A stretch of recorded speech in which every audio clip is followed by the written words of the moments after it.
Yasuke was the first and likely the only black samurai.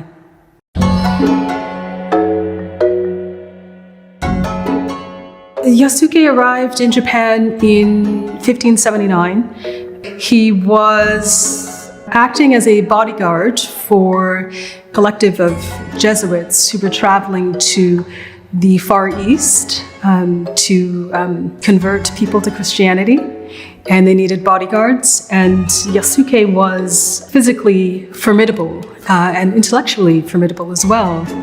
He learned languages so easily.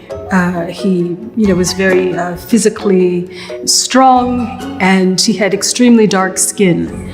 He was seen as being just this formidable physical force.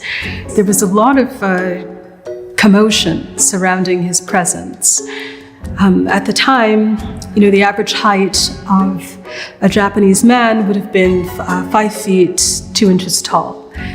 He was well over 6 feet tall, and people heard about him and came out into the streets and ended up at the doors of one of the Jesuits, and the crowd actually physically broke down the door and were kind of stepping over each other to get a look at him, and some people were actually trampled to death.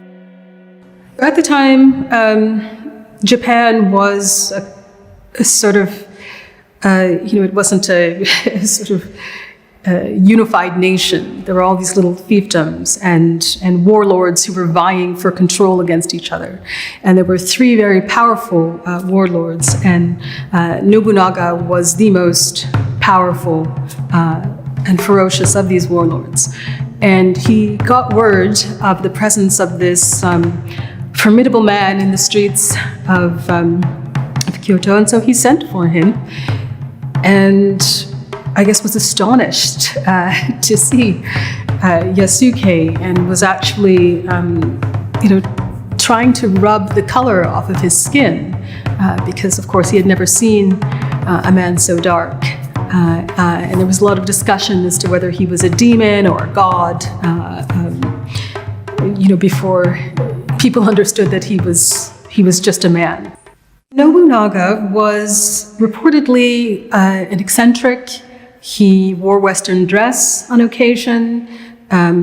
He had so many kind of varying interests that were outward-looking, and he just seemed to instinctively understand what a gifted man Yasuke was beyond his physicality, and he basically determined that Yasuke could train to be a samurai, which the samurai were, this was kind of like the upper echelons of Japanese society. And so Yasuke was granted his own living quarters. He was also given a servant, which I imagined would have felt strange to him. And then he began his ascent. Nobunaga and Yasuke fought in many battles together for a period of about 3 to 4 years. And I guess this culminated in a final battle in which they were defeated. And Nobunaga he had to surrender. And in surrendering, he had to commit like a ritual disemboweling. Yasuke was spared death in that battle because purportedly his enemies, or their enemies, kind of didn't see him as being kind of fully a man, and so he was spared. But after that time, we have no sense of where he went. That seems to be absent from the historical record. We just have these 3 or 4 years where we see him so clearly and can only make assumptions about what happened after. And that was so interesting to me, to just have this snapshot.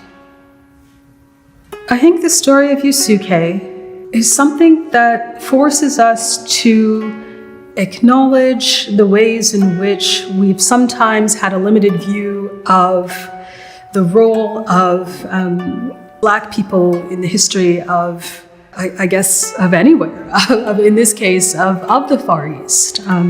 It just really opens up our ideas of migration.